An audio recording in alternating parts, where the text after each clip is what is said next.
guys, this is Aaron here with Yugioh, and today I'm bringing you a deck profile of the Counter Fairies. Yes, the Wave of Light structure deck released a week or two ago, and I love it. It's my first time ever playing around with Counter Fairies. I'd always heard about them, but playing around them and making the deck, it's one of my new favorites now, and I want to showcase my build of it. It is not exactly like you would build it if you were doing just the 3 structure decks. I have added my own cards to it. So basically, for those of you who don't know, Counter Fairies are as they say, they're going to run light fairy monsters. And basically the goal of the deck is to gain advantage and basically cock block your opponent with a bunch of really cool counter traps. Definitely a rogue deck for sure, but this deck turned out to can be very consistent. So I'll go ahead and start off with the monster lineup here, and as you saw from the top card, I start off with 3 Bountiful Artemis, definitely a 3 of. Level 4 Light Fairy effect. Each time a counter trap card is activated, immediately after it resolves, draw a card. I've had 3 on board, and just drawn 3 cards after every time I activate a counter trap, which there's a plethora in this deck. So yeah, definitely a staple, 3 of. It's got a good base 1600 attack. Definitely want to run that. The other 3 of that I run in this deck is Guiding Ariadne, level 4 Light Fairy Pendulum.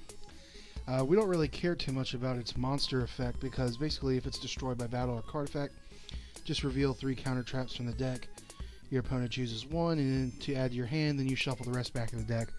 That's all pretty fine and dandy, but which it can be a useful effect, but what we're really looking for is this pendulum effect, because when it's in the pendulum scales, apply these effects. You do not have to pay life points to activate counter traps, nor do you have to discard cards in order to activate counter traps. So a lot of the counter traps require card discardation or life points cost, and sometimes they're costly. This right here, don't have to do it, so definitely important to run 3 of that. Okay, and then I run 2 Power Angel Valkyria, level 4 Light Fairy. If you happen to negate a spell or trap card or a monster effect, you can add a light fairy to you from deck to hand. Very good card. Get your searches out for like this, or Honest, and or Guiding Ariadne. Great way to search that out to get into your scale for next turn. Then we're going to have Minerva. I run 2 Minerva, and she is the Scholar of the Sky, level 4 Light Fairy. Each time a counter trap is activated, immediately after it resolves, this card gains 500 attack, and that is permanent. It is not temporary. So I've had games where her attack just is pretty beefy. It can get pretty high, and if you control Sanctuary in the Sky, she gets an additional effect.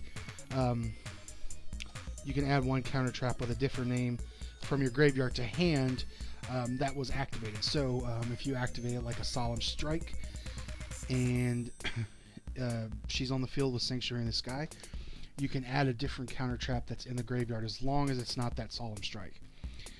Pretty good. She can get pretty beefy, and she's good resource recursion.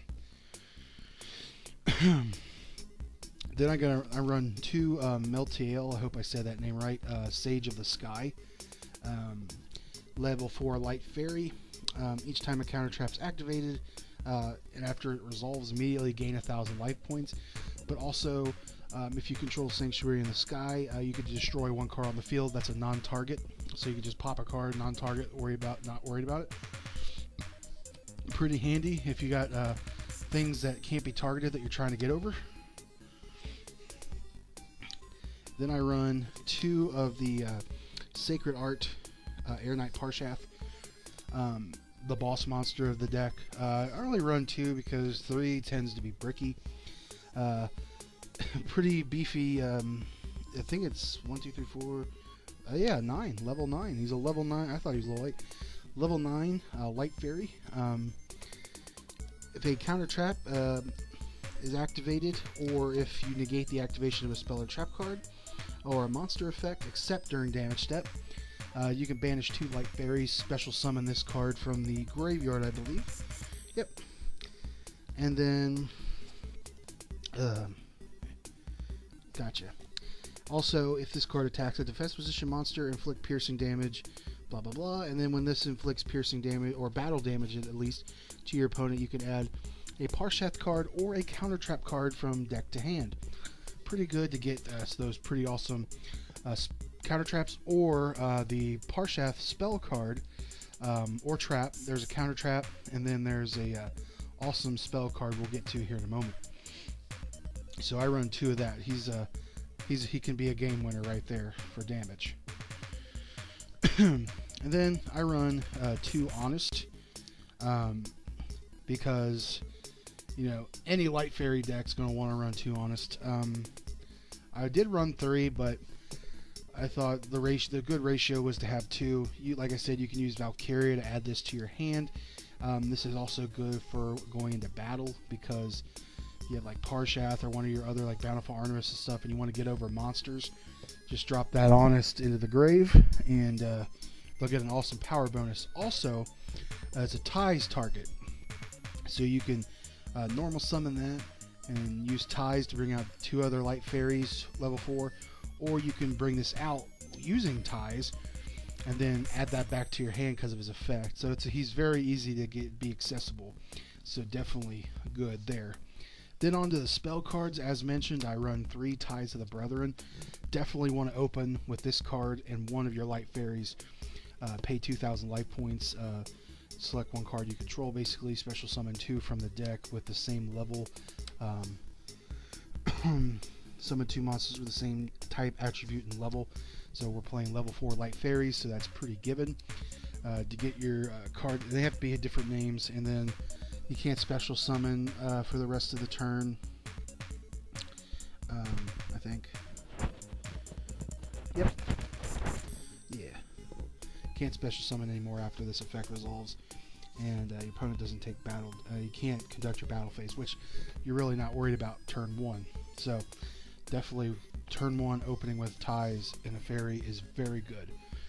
I run 2 Sanctuary in the Sky, because technically you'll have access to 5 of them in this deck.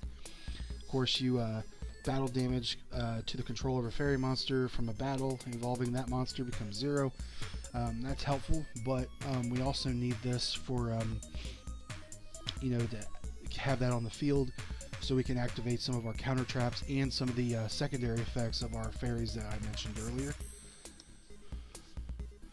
And here's the other technically 3 copies of Sanctuary in the Sky. Sanctum of Parshath. As long as this card's on the field, your opponent cannot target set, spell, and traps. Becomes Sanctuary in the Sky while on the field or the graveyard. And fairies also gain 300 attack and defense. And then once per turn, you can target a total of 3 fairy monsters and or counter traps with different names in the grave. Place them on top of the deck in any order. So Bountiful Artemis is good for drawing, so you could set counter fairies, counter traps, or some of your fairies on top of the deck if you know you're going to be drawing them. I love the set card protection because people like to Cyclone or Galaxy Cyclone or MST or Twin Twister, and this helps protect that as long as this is on the field. And then now, of course, the bulk of the deck, which is trap cards. Here are my I run 2 non-counter traps, Quaking Mirror Force and Storming Mirror Force, just in case you do need a little protection. This will send all their attack position monsters back to the hand, and this will flip them face down permanently. 2 of my favorite variants of the Mirror Force. So yeah, you can run really any other ones you want. I chose to run these 2. So now on to the counter traps, which are pretty awesome. We have a Drastic Drop-Off, which I learned to love this card because when the opponent adds a card or cards from their deck to hand, including drawing, they must discard one of those cards, and that also counts. So if you have this set and your opponent goes next turn, they draw their card for their opening turn, you can activate this bad boy. They have to send it to the grave. If you have your fairies on board, then you can start going off. I love Drastic Drop-Off. Then run 3 of the Return of Parshath. Um, when a spell or trap card or monster effect is activated, you reveal one counter trap in your hand, then discard one card and then pay 1,000 life points. You have to do both. Negate the activation. If you do, shuffle that card into the deck. So it stops a lot of like graveyard effects, which is great. They won't trigger in the graveyard, they'll go back to the deck. And you can special summon a Parshath monster from your deck or extra deck, ignoring the summoning condition basically. So you can bring out the Synchro Parshath, or as I was showing you, bring out the Sacred Arc Parshath. Pretty awesome card.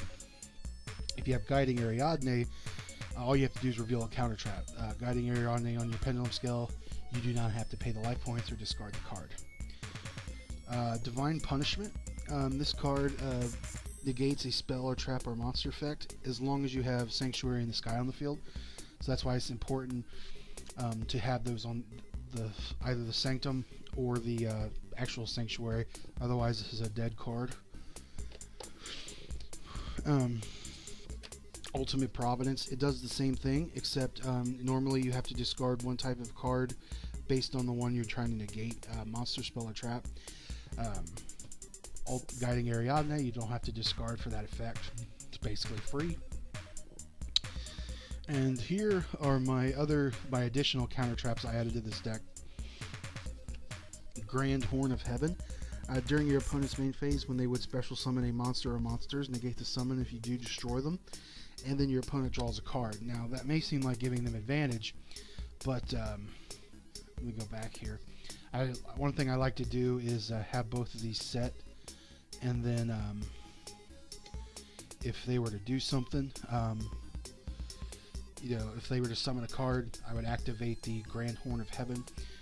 It would just negate their summon and destroy it, and then as they would go to draw that card, I would counter that with Drastic Drop Off. So the card that they would be getting off that goes to the graveyard instead. It's a cool little thing I like to do with that. And so I just thought I would share that with you there. Back here. But yeah, I run the one Grand Horn of Heaven.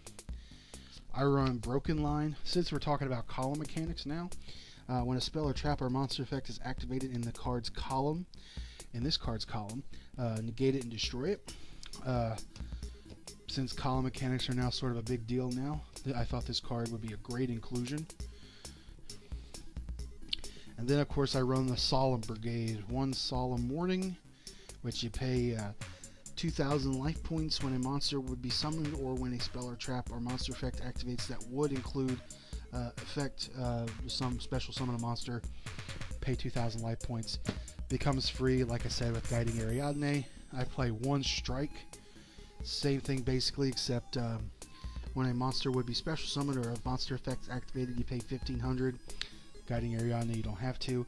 And then I run two Solemn Scolding because, and this might seem counterintuitive, because in order to activate Solemn Scolding, it has to be the only set card that you control. If this is the only set card in your spell and trap zone, when a monster would be summoned or a spell or trap card monster effect is activated, you pay 3,000, negate that summon or activation and destroy it. Guiding Ariadne prevents you from paying. However, sometimes you may find yourself with not a whole lot of counter traps, or if you have counter traps on the field, if you activate them in a certain order, like if you counter one thing your opponent does and your opponent, like let's say you had three, if you had one of these and then maybe you had a Broken Line or a Ultimate Providence. Let's say you had these three set. Your opponent was to activate a spell card. You activate that, it cancels it out. Then your opponent was to do something else. Broken Line, if you were able to activate it, negates that. And then if they wanted to do something else, something better, since you have that only set card, you can play that. Sometimes you may only have one or so counter traps in your hand, and this is a great one, a very powerful one, and I think running two is perfect. But that's just my opinion. Your opinion could be different, but that's definitely the Solemn Brigade that I run in this counter trap deck. And so yeah, that is my counter fairy deck. I love playing it. It's probably one of my more favorite cards to play now. definitely want to check this deck out for sure. Alrighty, so this has been Aaron from Yugioh. Yu-Gi-Oh! Please, in the comment section, let me know what you thought of this deck. Is there anything you think I could do to improve it? What are your ideas? What are your themes that you would come up with if you're planning on making a counter fairy deck, or if you have a current one? What do you do different than mine? What advice would you give, or just what kind of things would you like to talk about? Just let me know in the comments.